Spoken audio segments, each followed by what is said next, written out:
Hey nerds, what's up? Several months ago, my husband told me about the latest book talk drama, which centered around an influencer named Luke Bateman, who had found incredible viral success as a fantasy book reviewer on TikTok, leading to Simon & Schuster signing him to a 2-book deal. This led to uproars in the community for various reasons, but one of them being that Bateman didn't even have a manuscript yet or any proof of writing. You might be saying, bookborn. This is really old news. And it's like, when have I ever covered anything in a timely manner? You guys should be used to this by now. But more than that, this video really isn't about the Luke Bateman case specifically at all. It's just that made me start thinking about this for several months.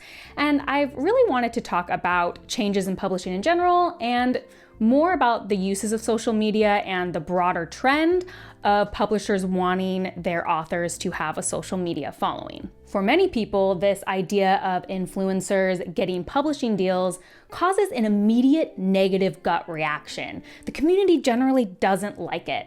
And whenever I notice an immediate negative gut reaction, it always makes me want to dig a little deeper and really explore the topic and whether or not this reaction is justified. So today I plan to talk about 4 main facets of this issue that I've been thinking about. Number 1, what does the influencer to book deal pipeline mean for the future of publishing? Is it just a new iteration of advantages that have always existed in the industry or something more? 2, does having a social media following even translate to guaranteed sales? 3, what are the quality concerns for influencer books? And 4, an exploration of authors and social media use and what's the right call. I want to take a quick second to thank my collaborators for this video. I reached out to several people to interview them about the topic, and this video wouldn't be what it was without their input. So thank you to Elliot Brooks, huge fantasy booktuber and author of the Dark Shores series, Preston Jacobs, a Song of Ice and Fire booktuber and author of a newly released debut novel, and Michael R. Miller, author of the very successful Songs of Chaos series. I also communicated to a lesser degree with John from Talking Story and Philip Chase, so I thank them for their contributions as well. With that, I'll see you after the jump. So what are the dangers of publishers utilizing influencers? Or is this just a new iteration of like nepotism or other advantages that have always existed? The first thing I want to talk about here is narrowing the scope down of what we're actually discussing, because I do think there are varying levels of influencer to book pipeline. For example, I have known several influencers who cover like specific research topics who transition to writing nonfiction books. And I feel like that doesn't tend to have the same negative reaction. As an example of what I'm talking about, I actually know somebody personally, Chaotic Forager, who I met while doing Brandon's book club, is an incredible creator who talks about foraging and is a mushroom expert. And she ended up writing a book about that, which I feel like was a very natural progression to publish her knowledge and expertise. Other people I lightly follow, like this historical fashion influencer, has also started to write a book about all of her knowledge of historical fashion. This happens a lot, and I feel like it is perceived very differently than when we talk about fiction or the fantasy genre, and I think that's for a few reasons. One, these individuals are showing a one-to-one correlation in terms of the knowledge or the expertise they promote online and the knowledge they can put in a book. B, because these experts don't usually profess to be writers, they are often very open about having writing collaborators if they need it, editors or that sort of thing. We aren't expecting them to be perfect writers. And then I think generally people understand when you have an expertise on a topic, it makes sense that people want to broaden their formats and go into something physical that's not online. Additionally, nobody is complaining when an indie author gets picked up by a traditional publishing house. We see that also as a one-to-one correlation. They wrote a book and had a book and it had success, and so they get picked up by a publisher. Seems like a basic thing and a thing that we can support people in. This narrowed scope of particularly fantasy influencer to book deal pipeline, I think is a vital distinction in what we are talking about today, because it does have significant differences to the things I just mentioned before. And with that narrowed scope, I think it's pretty clear most of us feel negatively about it. Like one person I interviewed said, "I pretty strongly despise anything that even remotely resembles publishing someone's work purely because the individual is popular, rather than because their work merits it. I've heard of people getting agents before they even have a work to pitch, which I can't fathom how any author could feel good about that, nor do I understand how publishing houses expect to maintain a, perhaps undeserved, reputation of genuinely wanting to put good stories out into the world." Readers view literature as art, and often when we have to mix business and art, things get sticky. When things start to feel corporate or money focused, I feel like as a community we can get a little gun shy. We'd rather the books we read or the things getting published be focused on artistry, not necessarily about what's popular or lucrative. There's a sense of like, we need purity. So I'm gonna have a lot to say about this as we continue the video, but I do wanna bring up one thing here, which is like, I don't think this is happening quite as often as we think it is. It brought to mind the whole thing about how way more people are afraid to get on an airplane than drive in a car, even though statistically getting in a car crash is way more likely and it's way more dangerous to drive in a car. It really rings about how humans in general are very bad at risk assessment, and that's because we often put unintentional weight on things that are reported. Airplane crashes are much more reported than car crashes because they are rarer and thus more interesting and newsworthy. In the same vein, I can't help but wonder, even if I don't have proof for it, that these kind of influencers getting book deals in this way is one of those over-reported but underrepresented situations. Because influencers already have big followings, publishing houses are very likely to make a big deal about giving them publishing deals to drum up excitement and future sales. If I had to guess, I would say probably the traditional route of having to submit your manuscript to a publisher vastly outweighs the influencer to book deal pipeline. It's just that we hear about it and a bigger deal is made about it, so it's starting to feel more prevalent in our minds. Why would a publisher constantly publish news articles about a random nobody who's getting their debut novel deal?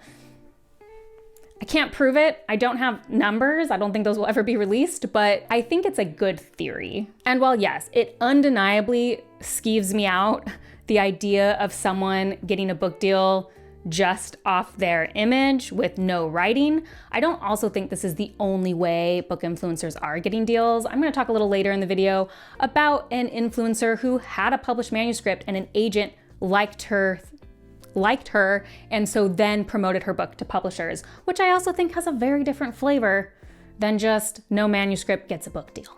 One of the important things I want to touch on in this section, though, is maybe the hidden aspect of discrimination. Because the vast majority of these book, if not all of them actually, of these book influencers who are getting book deals are face forward, it means that there is a way to introduce sex bias, race bias into these decisions. Certainly, this was a huge discussion point in the Luke Bateman case, as Bateman is a traditionally masculine, conventionally attractive white male, and people took notice of that and wondered if it had anything to do with it. I feel like in some ways I'm in a unique position to talk about this because I don't think anybody here can think I would claim that white male authors can't write good books. I think I have a nice, solid track record of just that not being the case. And that's often the problem with these conversations is people completely stop listening and all they hear is, people don't think that white male authors can write good books or ever deserve any of their success. No, two things can exist at the same time. There can be discrimination. It can be easier for white male authors to break into the fantasy space. That doesn't mean that they were undeserving or don't also write good books, but it can also mean that there are way larger hurdles for people who do not fit that demographic. This isn't an either or. And with the potential rise of influencer to book publishing deal pipeline, you have to think, are certain demographics finding it easier to grow into large influencers? Are certain demographics more likely to be picked up from that influencer pipeline based on who they are, how they look, how they present? One of the biggest difficulties of these conversations is that discrimination like this is often unmeasurable and unprovable. I can't sit here and say for certain these people got where they are because of their gender or their race. And I can't say other people didn't get where they were because of that. But we know sexism and racism is a thing. And I think I can't ignore that in this conversation. I don't have an answer for it, but I think it's something to be mindful as this trend continues. Let's get into our second point, which is, does having a social media following even guarantee sales? This is, I actually think, one of the most interesting parts of the issue because publishers are clearly doing it. And the question is it even worth it? And what would be the long-term effects of continuing to do it? Let's turn to some of the people I interviewed first to get their takes on it. I want to start with Preston Jacobs and something he said about the topic. Now, when he published his debut novel, he was already quite an established and large A Song of Ice and Fire booktuber. In all honesty, the book sales have been modest. I've sold about 1,000 copies, though I'm not sure what I expected or what is even considered a good number. Now, if I had no channel, that number would be 20, so I guess the channel helped a lot. And I haven't done any other advertising other than on my channel. All in all, I would say I have about 180,000 subscribers, but only about 10,000 diehard fans who will watch most of what I put out. Of those, I converted 1,000. 10%? I think perhaps I've learned that it is relatively difficult to market a product that is rather different from what the audience comes to the channel for. I have an audience of fans of Game of Thrones and A Song of Ice and Fire, but I am pushing my book, which is not even a medieval fantasy. I think those who did buy my book probably like me as an influencer. The people who watch my stuff only to hear about George R.R. Martin probably gave it a pass. I think what he stated at the end there is a critical factor in this conversation, which is what the influencer known for related at all to what they end up writing? So Jacobs, as a Game of Thrones influencer, his readers are more likely to be people who like that type of fantasy or may only even be TV fantasy watchers. So when he writes something that isn't even in the same subgenre of fantasy and isn't a TV show, how much can you expect your audience that you've grown in one way to follow you? And I think this question is going to apply to every single person. Is the TikTok influencer who has raised a giant following based on funny fantasy trope videos going to be writing something that is related enough to the audience they've cultivated to really convert to sales? And this is a question that is going to be incredibly individual and based on every influencer. It will never just be a complete slam dunk. Especially, as I've said, in this smaller fantasy sphere, this is another element and why you can understand the people who are using, like, writing nonfiction books have a more one-to-one clear audience to reader pipeline. I feel like I said the word pipeline too much in this video so far, and I just want to apologize. Elliot Brooks provides a different perspective as somebody who has a very large following on YouTube but doesn't use it to sell books. As for how social media has impacted my success as a self-pub author, my answer is that I don't think I am successful. I've been successful in completing 2 books at this point, but I wouldn't in any way categorize my career as an author as anything more than a passion at this point. I have never broken even, I currently don't know if I ever will, and I don't really use my channel to promote my works. I provide updates very rarely. John Minton from Talking Story was the most positive about it, saying that it definitely helped with book sales for their debut, but also that it provided a lot of community. The relationships with other booktubers that may be willing to read it and talk about it with the audience as well. Also finding mentors. We could not have done what we did without important contributors that were there with open arms and advice that helped us. All of those relationships were built from the channel as well. This is an important distinction I find between self-publishing and traditional publishing. You'll notice that the people I interviewed went the self-published route, and I think finding community is vastly more important as a as a self-publisher versus traditional publishing. Traditional publishing will have other avenues to advertise your works, or more, I should say.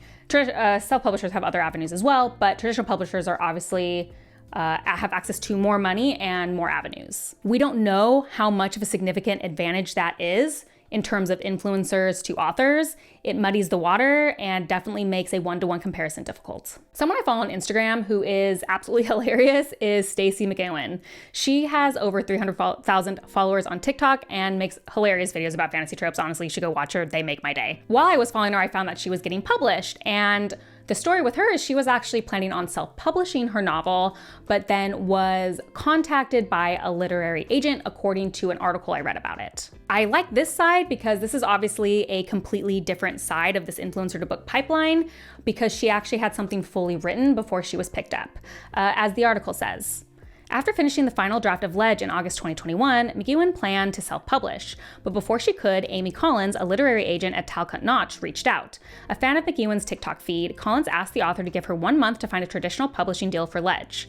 Before Collins reached out, McEwen says that she never thought about finding an agent to represent Ledge. I'd previously spent a few years querying agents with no success, McEwen says. Granted, I was pitching manuscripts that I'd now rather burn than have read by another living soul. I had this fantastic group of people online who were enthusiastic about reading Ledge, and I decided self-publishing was the best course.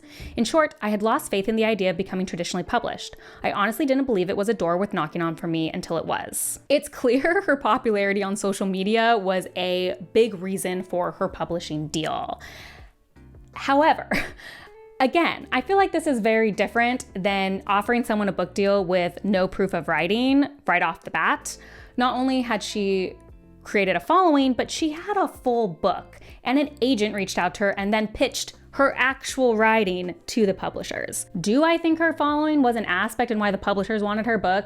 Yeah, I'm not saying it wasn't, but I'm saying there's a different feeling because they got to at least read writing and see what they were dealing with. And did her following lead to sales? I'm sure it did, because her first book sold extremely well. I'm not trying to say social media can't sell books, by the way. I feel like that's what it maybe sounds like. Clearly, leveraging ads and other social media can do a lot for getting the word out, especially if you're creating community and thus other people are getting the word out for you. We wouldn't be having this conversation if books weren't selling on social media. I do want to wrap up this part of this section with something Michael Miller said. Top authors in the genre like Abercrombie Hobb, even Sanderson, have social media followings which are a small percentage of their overall audience. Abercrombie's 126,000 followers on X hasn't driven his 5 million sales on its own. Each reading format feels like its own ecosystem. Some people kill it in the ebook but wallow in audio and vice versa. And online spaces feel the same way too. Someone can be hyped and sell poorly, and others are shifting huge numbers but none of the book influencers know who they are, including me until I started making more effort. You may not reach certain people without it, but it isn't the entirety of the market. This leads perfectly into the other subsection I want of this, which is short versus long-term effects of this publishing shift. Publishing is a business.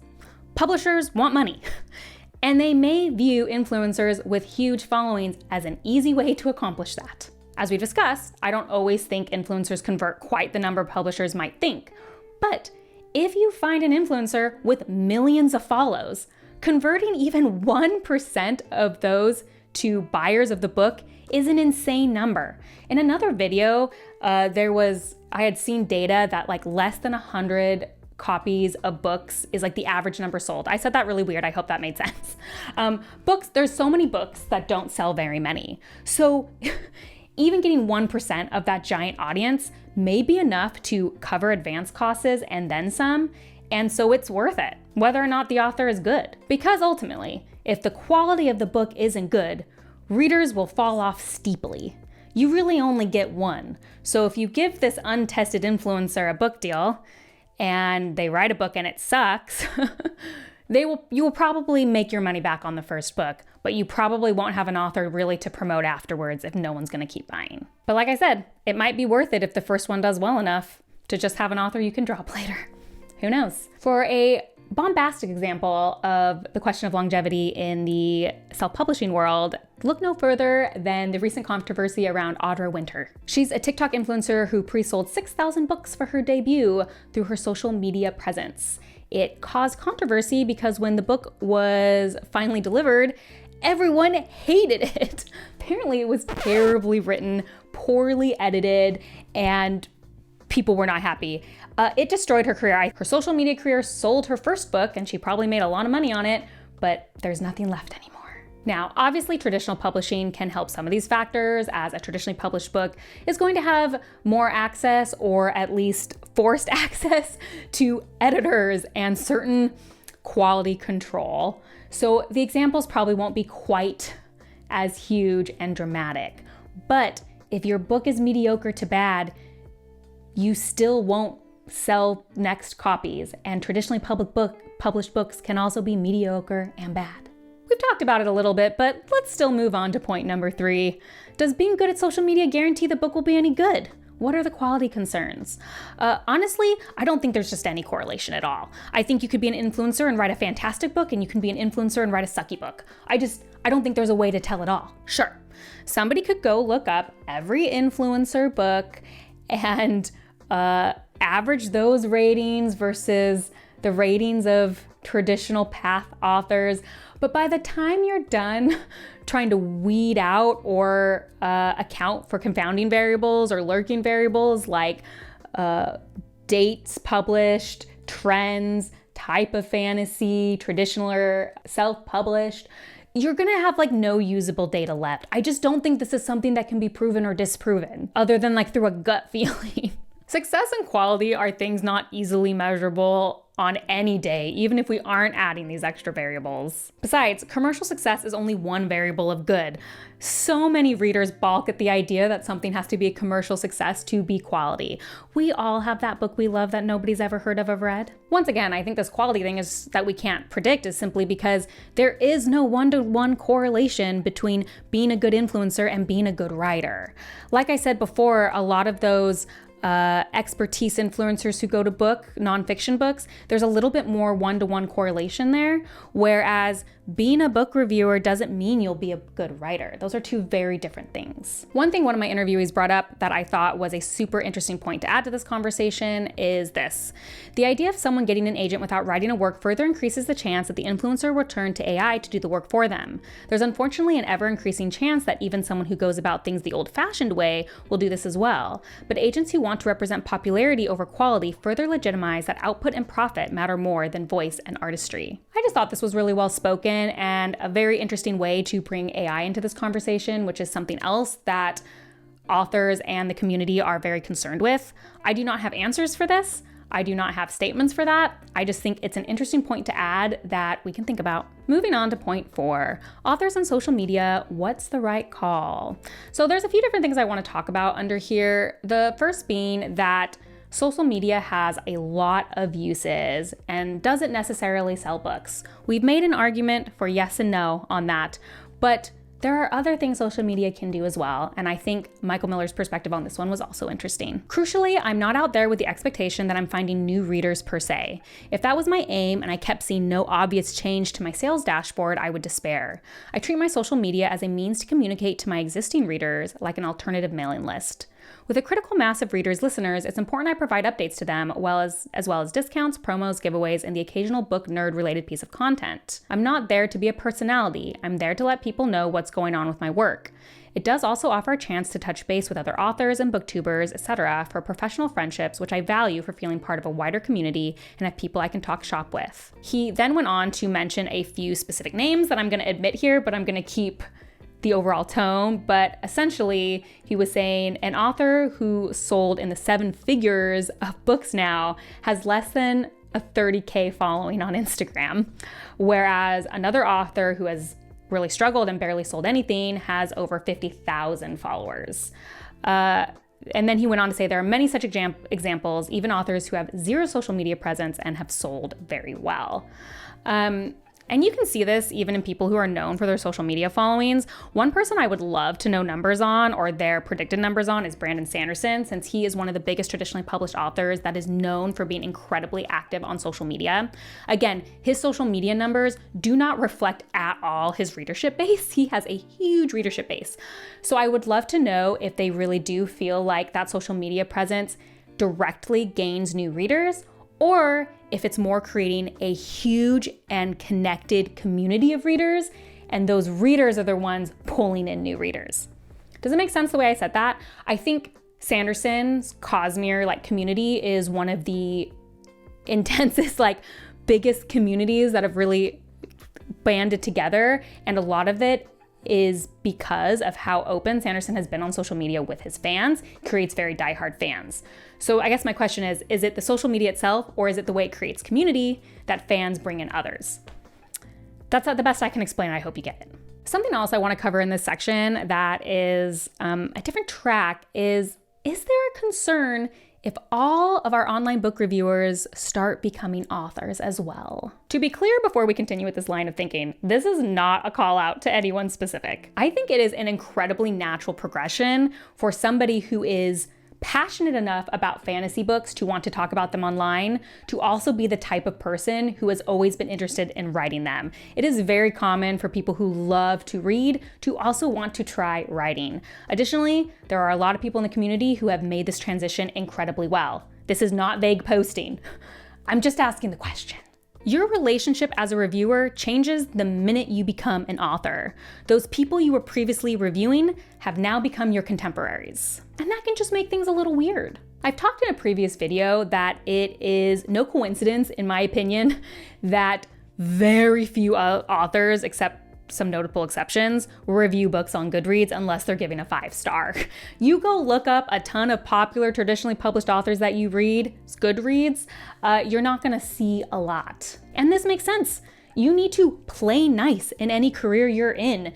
You can't be out there torching all of your future connections, your community, even not from like a business perspective, just like fellow authors that you want to have community and be friends with, talk shop with, as Michael Miller said. One interesting aspect of this is currently a lot of book influencers go the self-publishing route, so they may still feel very comfortable reviewing traditionally published works as they're not their contemporaries, and instead kind of fold into the other self-publishing authors and maybe stop reviewing them because they are their contemporaries. But recently, the line between traditionally publishing and self-publishing is dwindling.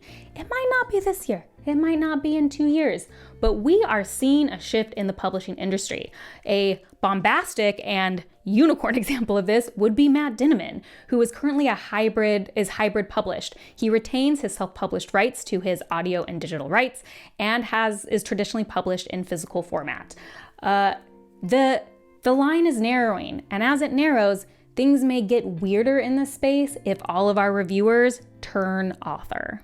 I'm not saying it can't be done. I just think it's something to think about. A good summation of what I just said is something Elliot had to say to me, and ironically, she said this to me when she had no idea that I had interviewed Michael Miller for this same video. I think someone like Michael Miller has approached things really well. He hired someone to sort of act as a publicist who reaches out to influencers on his behalf and handles things like gauging interest in interviews, sending out copies of books, etc. I think this is a really healthy approach as he seems to have a good grasp on what social media can do, but doesn't cross into that highly debated territory of authors and reader spaces. In summation, we've been here a long time. If you're here, thank you. While the idea of influencers getting books feels really icky, I think it's important to notice the different ways that these influencers have gone around getting books, because if they actually have a manuscript to pitch, I do feel like that's less icky. Again, we don't know the quality, we can't really necessarily prove it. I also think this is just happening way less than we think it is. It might ramp up in the future, but as now, I'm guessing there's just really more they're visible examples rather than a lot of examples. Publishing has kind of been in turmoil, I feel like, in the last few years. Publishing trends are continuing to shift with the way that self-publishing has become so much easier. And now with the ramp up of AI, I think we will continue to see publishing change. And so I always think it's interesting to have these conversations and try to kind of figure out what the future is and how we as consumers want to engage with it. Because ultimately, if we are not in a position of power at any of these places, the only way we can really vote is with how we spend our money. And that's how we can tell businesses who care about the bottom line what we would like them to do. So let's make informed decisions. I would love to know your thoughts on this. I know that covered a lot, but it was all related in my head. And tell me what you think of the famous examples I gave or other things you've been thinking about in publishing. I'd like to hear it.